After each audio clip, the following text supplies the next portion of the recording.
Então, vamos dar continuidade a esse papo e prosa aqui, né, sobre a palavra de Deus, que é muito importante, gente, é muito importante. Tiramos um tempinho, né, não custa nada, não dói, entendeu? Não engorda, não capenga, muito pelo contrário, faz a gente desenvolver uma sensação diferente quando nós começamos a aprender. O nosso cérebro, ele tem uma assimilação de grandes conquistas quando há novos conhecimentos, né? E isso é muito legal, é uma conquista diária, conhecer mais sobre as coisas importantes, mais sobre nós, sobre o nosso propósito de estarmos aqui e sobre o que Deus, né, deixou ali reservado para cada um de nós. Eclesiastes 3 fala sobre o seguinte, olha, tudo que acontece ou que pode acontecer já aconteceu antes. Deus faz com que uma coisa que acontece torne a acontecer. Então, gente, quando nós falamos aqui sobre esse ponto de vista, eu me lembrei com a Fafá que nós estávamos falando sobre Sodoma e Gomorra, né? As coisas que já aconteceram, tá voltando a acontecer. Por que muitas das vezes coisas terríveis são permissíveis para acontecer? Por que Deus permite que tais coisas aconteçam? Porque durante muito tempo, a palavra de Deus ela tinha que ser crescida, ela tem que ser reconhecida e ele tem que ser exaltado. A justiça dele deve prevalecer, porque aqui ele criou. A Bíblia fala que o mundo jaz do maligno, né? Ele tem domínio sobre aqui, mas ele não é dono. Ele não pode fazer nada com ninguém, com nenhum de nós, que não seja através da permissão e de um propósito, perante aquele que nos seja proposto acontecer, correto? Quando Deus, ele viu que existia um lugar onde as pessoas estavam fazendo, que existiam coisas terríveis que estavam acontecendo naquele lugar, Deus decidiu destruir aquela cidade. Então, aquele povo, ele não conseguia ver, né? Então, o que aconteceu lá atrás é que as pessoas pudessem voltar-se para Deus. E Abraão aqui, lendo Gênesis 18, nós estamos falando aqui sobre a história de Sodoma e Gomorra, um pouquinho sobre como foi feito aquilo. Gênesis 18 falava o seguinte, né? Que as coisas que acontecem teriam que acontecer e por que dessas coisas acontecerem, né? E tem uma parte aqui que é muito legal, que o 18, 20 diz assim: aí o Senhor disse a Abraão sobre Sodoma e Gomorra: há coisas terríveis e acusações contra Sodoma e Gomorra, e o pecado dos seus moradores é muito grave. Preciso descer até lá para ver se as acusações que tenho ouvido são verdadeiras ou não. Então, dois dos visitantes saíram indo na direção de Sodoma, porém, Abraão ficou ali com Deus, o Senhor. Gente, eu não sei o que Abraão foi fazer lá, né, Fá? Por que ele não seguiu para ver as acusações, né? Mas ele quis estar lá. Porque Abraão, ele conhecia intimamente Deus, ele sabia. E aquele homem foi chamado pai da fé. Porque uma pessoa, por ter tanta intimidade, ele ia falar com Deus, fazer questionamentos a Deus, alguns até tensos, né?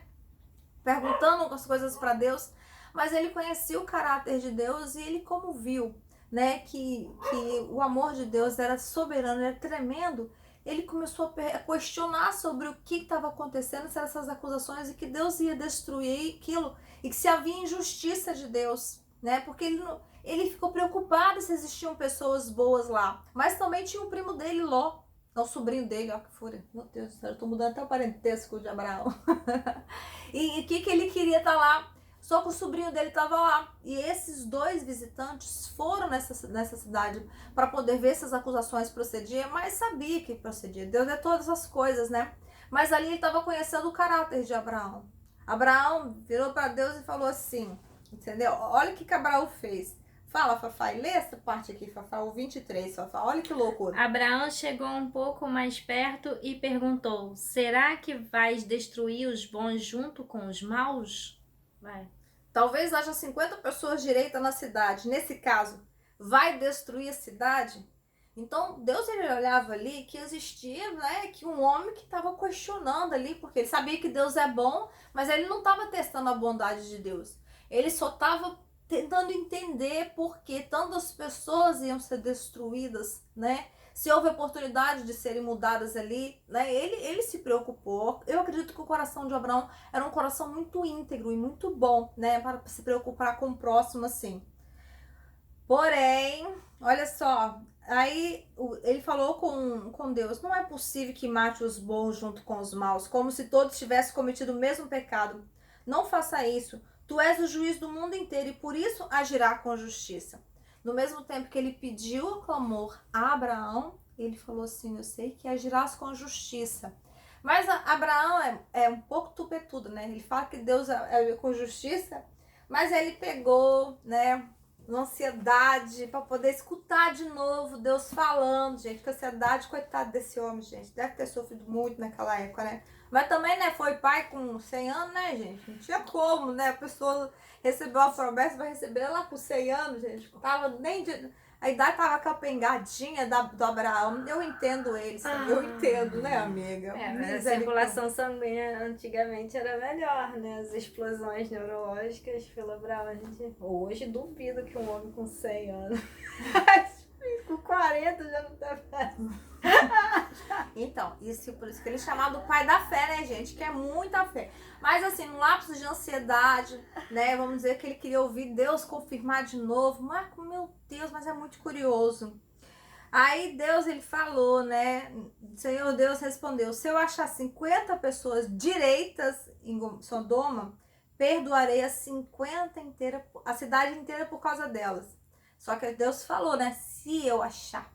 Então, aí Abraão já entendeu ali que Deus falou com ele: se eu achar, eu não destruo. Até então Deus falou que não ia destruir. Mas Abraão, muito ansioso, falou assim: então, perdoa o meu atrevimento, Senhor, de continuar falando contigo, pois tu és o Senhor e eu sou um simples mortal. Pode acontecer que haja apenas 45 pessoas direitas. Destruirá a cidade por causa dessa diferença de 5? Aí eu falei: nossa, se ele não falou que não, se achasse 50, ele não destruiria, mas se ele achasse, então Deus falou que não achou. Aí ele vai lá assim: e se achar 45? Aí, como é que você faria numa hora dessa, Fafá?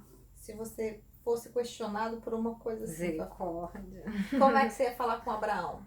Eu já ia perguntar, vamos chegar logo na matemática que você quer chegar aí, porque a situação tá difícil. Mas Deus entende a dependência que ele tinha, de saber Deus que queria ver qual era dele, né? E eu fui dando corda. Deus sempre faz isso, ele faz comigo direto, vai dando corda.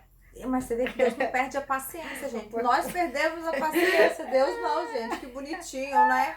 Deus é muito paciente, né? Também é idosinho. Não é possível que não vai ter entendimento assim. Vai ser mais lento, gente. A idade do Abraão, Deus tem paciência com a gente que é jovem. Ele é jovem, entendeu? Como é que eu não ia ter paciência com ele, né?